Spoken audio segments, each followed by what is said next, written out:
When society collapses, the economy falters, you are going to see mass murder, people drinking blood, eating human flesh. I know it sounds ridiculous, it sounds terrifying, but you better believe it. Now, I don't know if we'll ever get to that point, but this story is really interesting. What will really happen when the world ends? Terrifying simulation reveals how the apocalypse will encourage people to go on killing sprees. I'd actually also liken this to the corrupted blood incident in World of Warcraft, for which I am infinitely fascinated by, even though it took place now some 20 years ago. For those who aren't familiar, both of these stories have to do with the end of online video games, or I shouldn't say the end, but inside a video game, a scenario occurs which triggers some kind of reaction. So I'll put it like this. In this story, apparently a game was being shut down, and so they wanted to see how researchers wanted to see how people would react.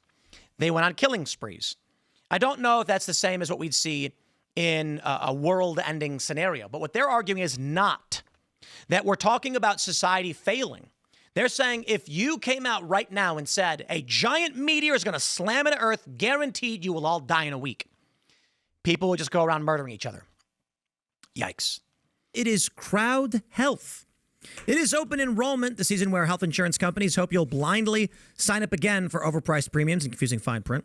Don't just take someone else's word. Trust yourself and take control of your future with Crowd Health, the healthcare alternative for people who make their own decisions. You can go to joincrowdhealth.com and use promo code TIM. Remember, though, Crowd Health is not insurance. Opt out, take your power back. It's how we win. Healthcare for under $100. You get access to a team of health bill negotiators, low-cost prescription and lab testing tools, as well as a database of low-cost, high-quality doctors vetted by Crowd Health. And what if something major happens?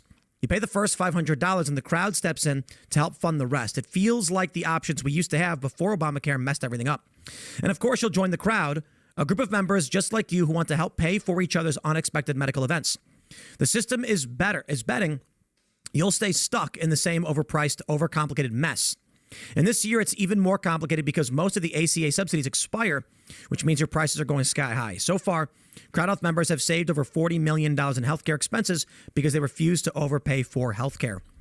This open enrollment, take your power back. Join Crowd Health to get started for just $99 for your first 3 months using code TIM at joincrowdhealth.com. Remember, Crowd Health is not insurance. Opt out. Take your power back. It's how we win. Joincrowdhealth.com, code TIM. There's something fascinating in these video games that we can learn from. And World of Warcraft is a really great example, one of my favorite, the corrupted blood incident. Simple version. A raid was introduced. This is when they got 20 different players together to form a big group and go fight a giant monster. You go through a dungeon, you fight a bunch of small monsters, you defeat a giant monster. You do it because you can get rare gear, which makes you stronger, but only 1 or 2 per boss. So you got to keep raiding over and over again. You got to wait for it to reset. Well, the final boss, he could plague you. He would inflict your character with a debuff that deals damage to you slowly over time. If you got too close to another player who was not infected, they would get the same debuff. So would characters' pets. Now, initially, Blizzard made it so that if you left the dungeon, the plague was gone and it couldn't go outside. Unfortunately, they made a mistake.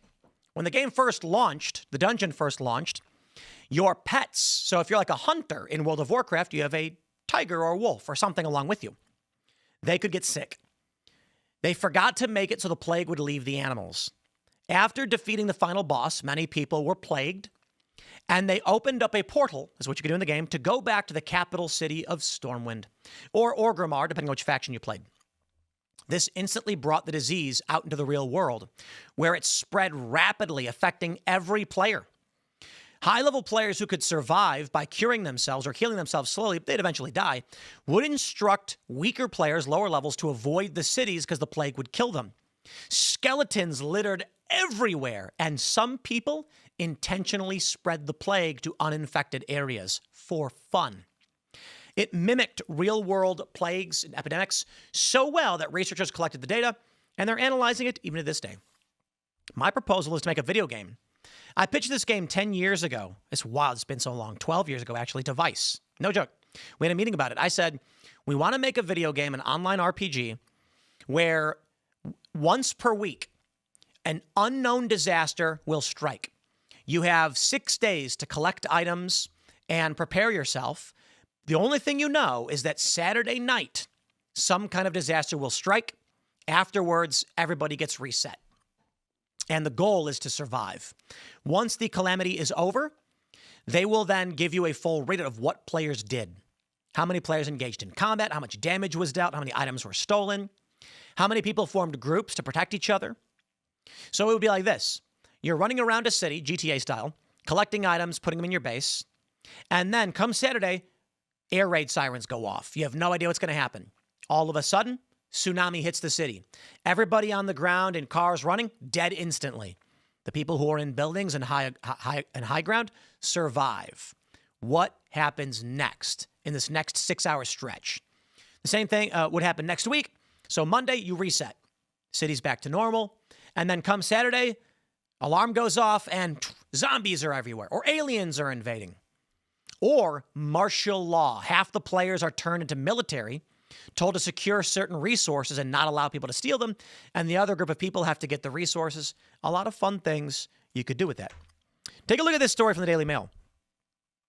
A terrifying simulation has revealed how people might behave as the end of the world approaches, and it suggests humanity's darkest instincts might reign supreme, just like in TV shows like Mad Max or Fallout.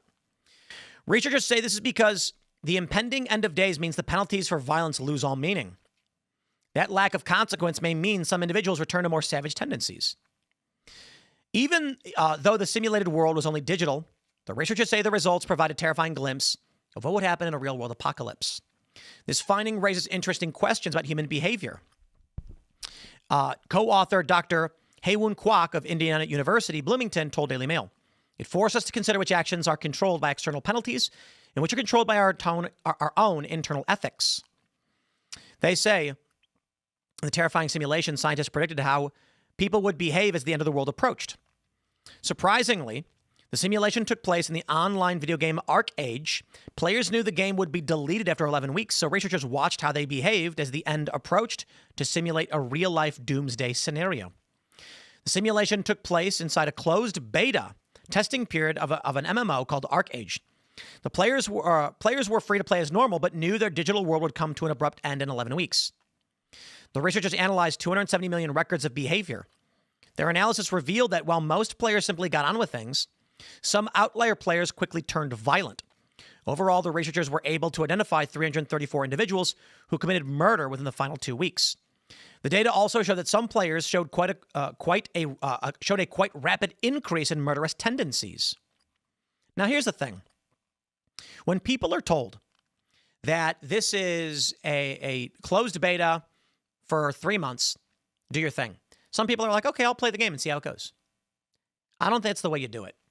I think what you do is you tell people that there's going to be a 6-month period where you can play this game, and at the end of the game, the equipment you collect, the level you have, you will be paid out. That's right.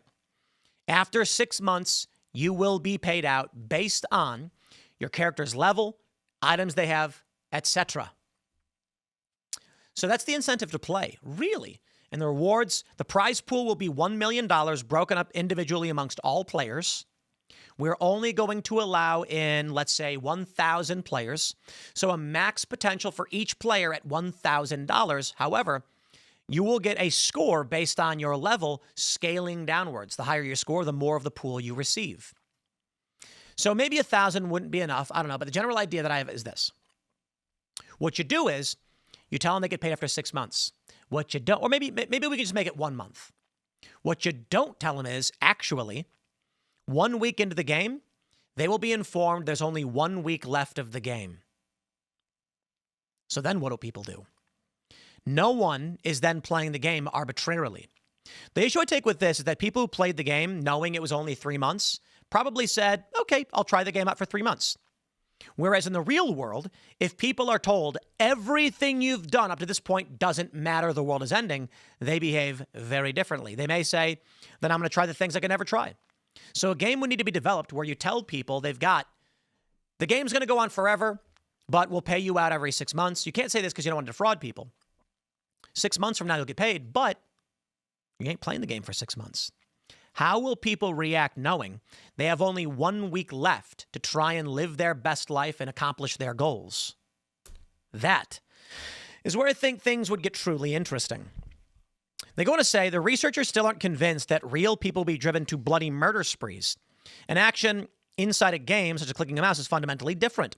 At the same time, researchers found the biggest change in people's behavior might actually be a good deterrence against violence.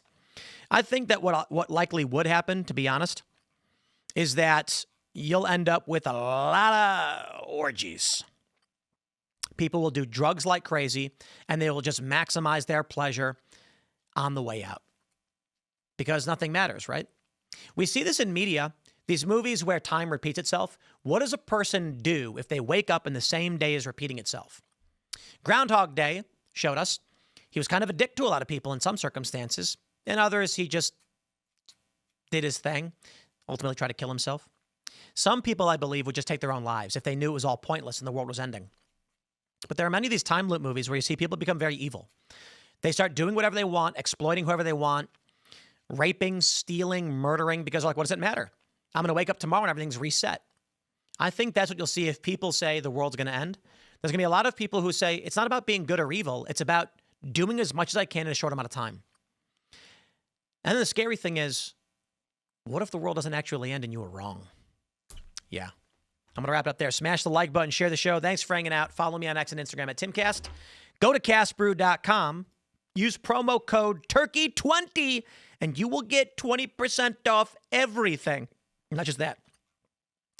Any individual product you buy, like Appalachian Nights, on a recurring basis through our subscription, the 20% off applies forever, so long as you keep that subscription going. Castbrew.com. Thanks for hanging out. We'll see you all next time.